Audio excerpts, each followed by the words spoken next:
Welcome back for the first Liverpool pod for the new season, even though the new season hasn't really started yet. But what we do have is a new manager, and he's had his first press conference. Welcome, Andoni Iraola, and his reign has officially begun. It's officially begun.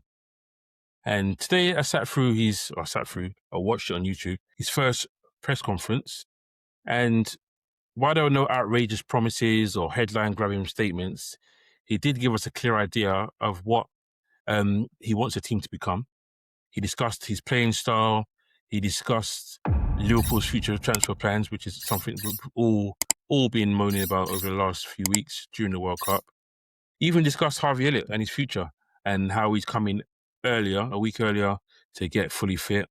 He talks about academy players and the pressures that will be coming his way as a Liverpool manager, and how it's going to be different with him being Liverpool manager, Bournemouth manager, in terms of the amount of games. Just going to go through a few of the things that he spoke about and let me know, and I'll let you know my first impressions of Iraola. And the first thing he said, which is going to be music to all Liverpool fans' ears, he says he wants to reconnect the fans with the football.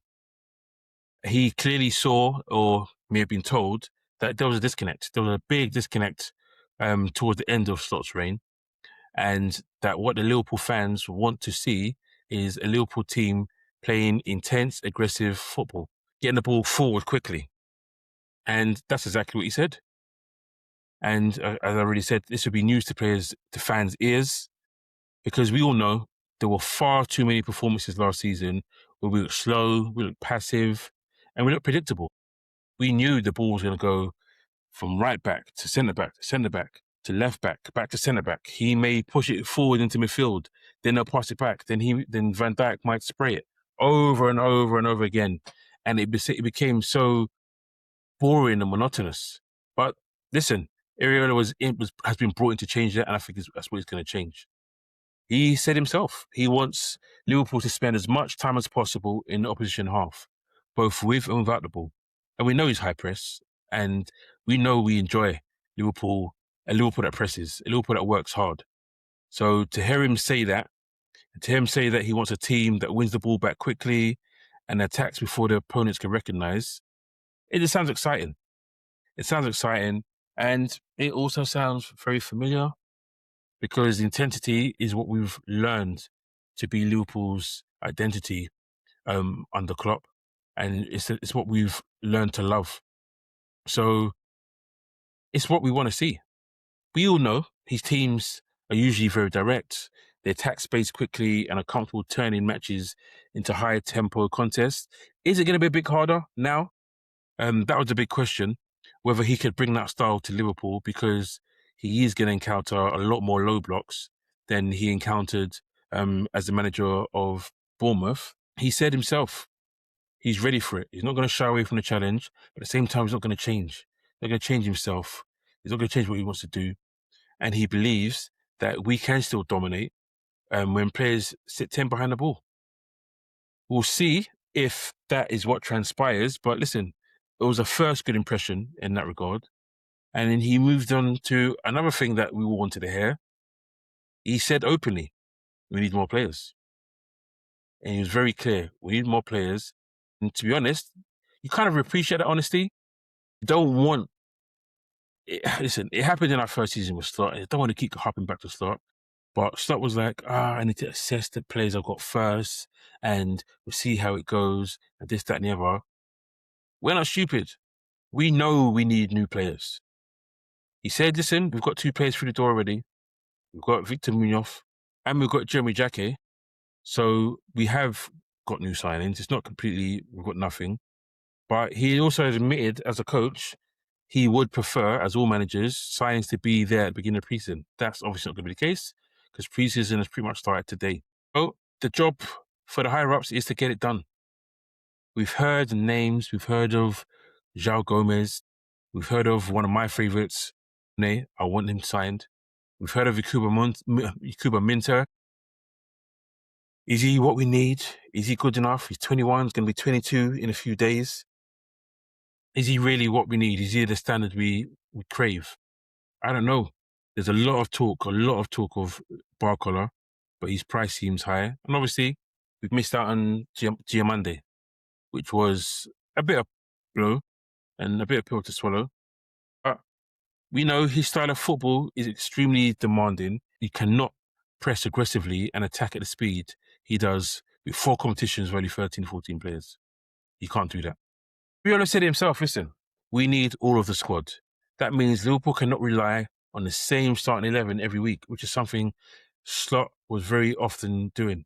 He used the same players. He never seemed to trust our subs to be starters.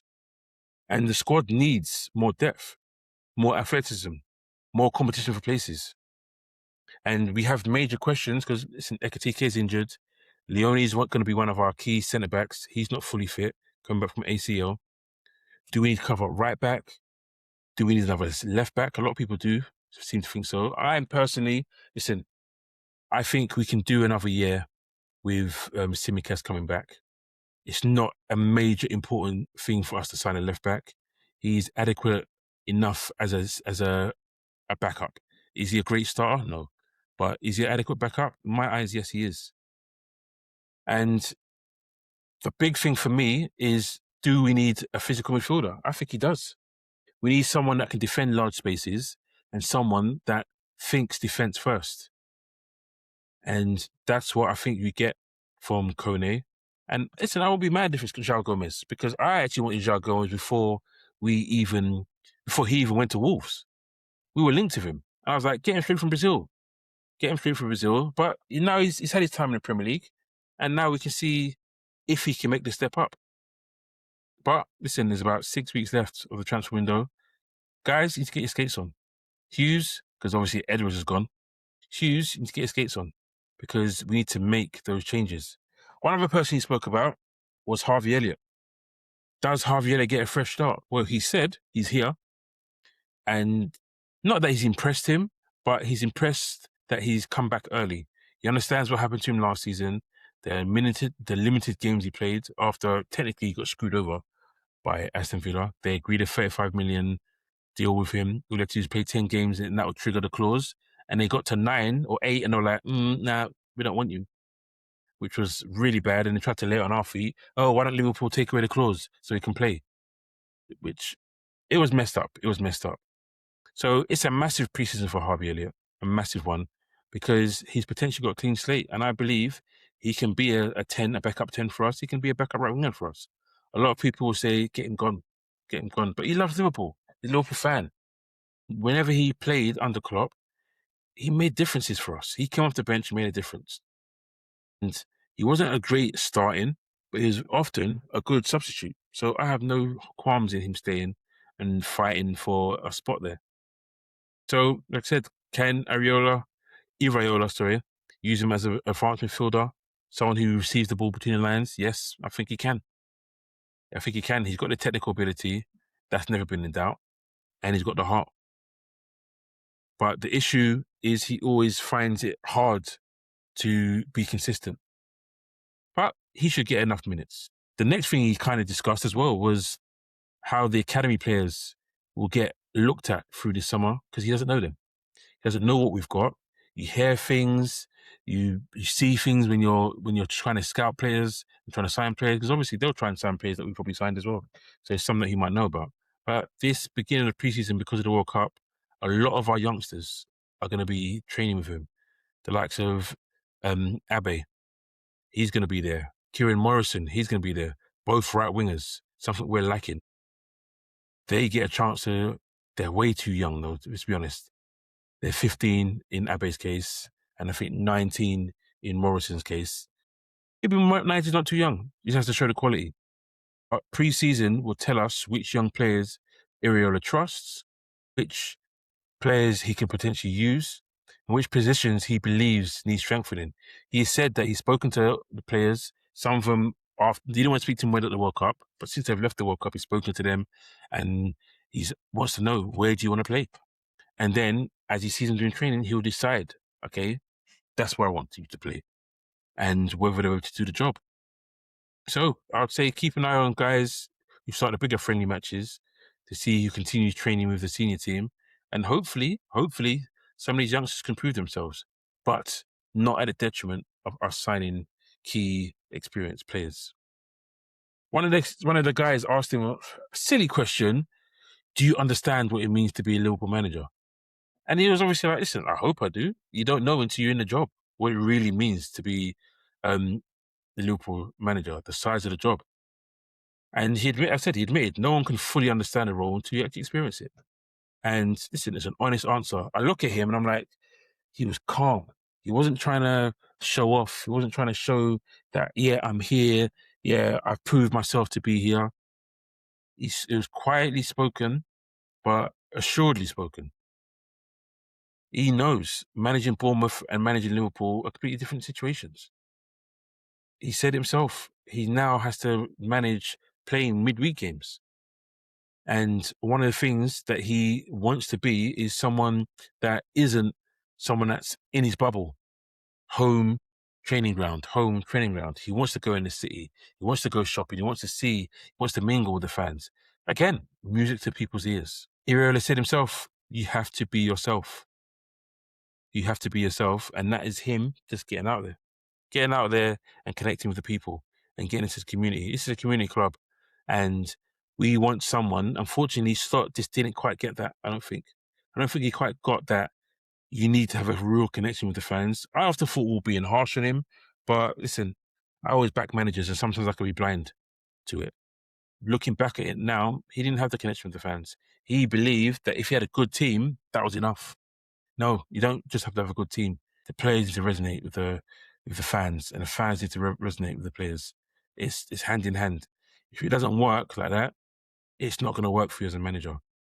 It's not going to work for the manager. And the supporters want more than a coach. They want someone that's more than a coach, someone that feels it.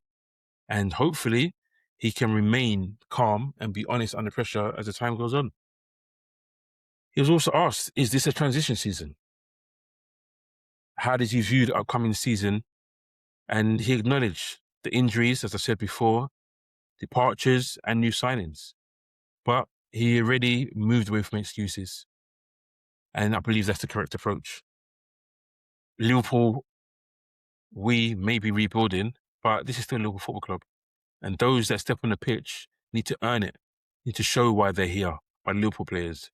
And beyond that, Liverpool want to see a clear identity. And we want to see better home performances. We need to be entertained. And we were not entertained. It was so boring watching us at home last season. And I hope that that's what we're going to see. Does Iraola have what it takes? We don't know.